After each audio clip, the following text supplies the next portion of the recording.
What if I told you that one of the leading minds of 19th century paleontology ended up with his own skull in a museum, and beyond that, that it was even once full of pasta? The year is 1877. After half a century of Europe dominating world paleontology, a serious upheaval is underway. On the tails of the violent end of the American Civil War, a very different battle is being waged. This dispute is known as the Bone Wars, and it follows two paleontologists using underhanded tactics in what will eventually shape modern paleontology. Let's meet our factions. Edward Drinker Cope and Othniel Charles Marsh are leading figures in the American paleontology scene. Cope is a great name to have if you spend the majority of your life arguing with someone. In the same argumentative setting, Othniel is a terrible name to have because it sounds silly and is an easy target. Anyway, Cope was born into a wealthy family in Pennsylvania and made a name for himself within the scientific community by publishing his first paper at only 19 years old. He is renowned for his short fuse and distrustfulness. Marsh, on the other hand, did not have the same luxuries as Cope, but was supported by his wealthy uncle, who also opened up teaching positions and near-limitless resources to him. He is an introvert, but is also known to have a strong personality and tendency to quarrel. These scientists not only have vastly different backgrounds, but opposing theories around evolution as well. Cope is a strong proponent for neo-Lamarckism, the idea that evolution is driven by traits being inherited over an organism's lifetime. Marsh, meanwhile, is a staunch supporter of Darwin's theory of natural selection, that traits that lead to an organism's survival are passed down to the next generation, in direct contrast with Cope. By this point, both men are curators of prestigious institutions, the Academy of Natural Sciences in Philadelphia and Yale's Peabody Museum of Natural History in New Haven. Just 5 short years ago, their relationship was relatively cordial, but by now it has devolved into public quarrels and employee poaching. These men are in pursuit of fame and supremacy in their field, and will stop at nothing to undermine one another. Recently, the two men have acquired new fossil sites in southern Colorado, and have exhausted themselves unsuccessfully trying to win over each other's workers. Now, a letter from 2 railroad workers to Marsh has reignited their ferocity. The railroad workers at Como Bluff in Wyoming have discovered large fossils eroding out of the rock and urge Marsh to act before his competitor. The stubborn Marsh jumps at the opportunity, and despite pay negotiations reaching a less than ideal conclusion, the workers begin sending him railroad cars full of bones. This year alone, Marsh describes such famous dinosaurs as Allosaurus, Apatosaurus, and Stegosaurus. The workers quickly leak the location of the new fossils and exaggerate the price paid for them in a bid to raise demand. Cope joins in on the bone rush and begins sending his own teams to secure quarries. One of the 2 railroad workers, fed up with Marsh's reluctance to send payments on time, even defects to Cope's camp. The 2 camps face additional competition from other scientists who have sent their own expeditions out west. Later down the line, that defector from before leaves his new employer to start a fossil company and sell to the highest bidder. The competition only spirals from there, with rival teams shipping tons of fossils back east year after year. Cope and Marsh are in a frenzy to name more species faster than one another, and are no strangers to resorting to all sorts of shady tactics. Reports of bribery, stealing, even deliberate sabotage make the rounds. On at least one occasion, both camps at Como Bluff throw rocks at one another.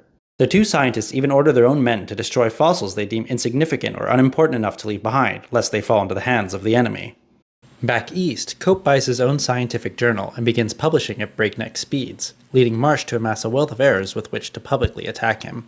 Famously, Cope and Marsh often knowingly name the same fossil genera completely different names, with Marsh's names often taking precedence due to his more methodical research. This is a huge hit to Cope's ego, especially considering his earlier humiliation when Marsh outed him for putting the skull on the wrong end of his Elasmosaurus reconstruction. Quickly burning through his own funds and losing in a numbers game to Marsh, Cope digs up every bit of damning evidence he has collected against Marsh over the years and publishes an exposé. He accuses Marsh and his U.S. Geological Survey colleague John Powell of plagiarism and mismanagement of government funds. This leads to a series of back-and-forth articles between the two, culminating in the New York Herald running a story titled "Scientists Wage Bitter Warfare." These articles bring a decades-long heated feud in the scientific field into the public sphere, bringing immense shame and embarrassment to others in the field who have been dragged in to comment.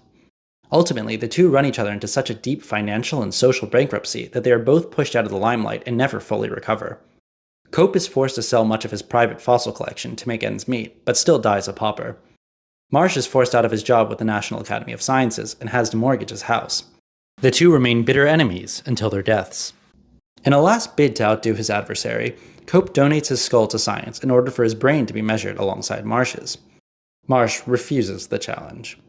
In a bizarre turn of events, almost 100 years later, a photographer discovers that Cope's skull remains in the collections of the Academy of Natural Sciences. He gets right to talking with the museum's curators, who agree to let him take the skull out on loan. What museum officials don't know is that the skull is about to embark on a 4-year-long road trip across the United States, doing all sorts of shenanigans. He takes pictures of the skull at various locations and uses it as a conversation piece when interviewing paleontologists for his book. Old Ed's skull even makes guest appearances at diners along his trip. At one point, fellow paleontologist Robert Backer pours pasta into Cope's skull to measure his brain size, though Marsh never did lend his own skull for comparison. Perhaps this humiliating escapade is an even more degrading ending than that of his life. The shameful events of the Bone Wars led both Cope and Marsh to destroy their own reputations, and even that of the field of paleontology for many years. European paleontologists once again looked down on their American contemporaries. Ethical issues about the excavations were brought up, such as their hasty extractions, use of dynamite, Cope and Marsh outcompeting more methodical researchers uninvolved in the feud, and the inevitable mistakes and misconceptions surrounding their fossils that lasted long after their deaths. Their finds, however, catapulted dinosaurs and paleontology into the public mind. Their discoveries include household names like Triceratops, Diplodocus, and Brontosaurus among countless others. They collectively brought the known number of American dinosaurs from 9 to 145. They discovered some of the first complete fossils and caused dinosaur popularity to surge. Marsh even postulated that birds might be descendants of dinosaurs, something that wasn't widely accepted until the 1970s. The Bone Wars, though an example of untamed ego getting the better of two scientists, led to generations of scientific research that sit firmly as the foundation of dinosaur paleontology as we know it today. Thank you guys so much for following me on this journey to the past today. Make sure to like and subscribe for more content like this. Remember, the first 5 people to like this video will receive a bowl of Cope-flavored skull pasta to share with their friends and family.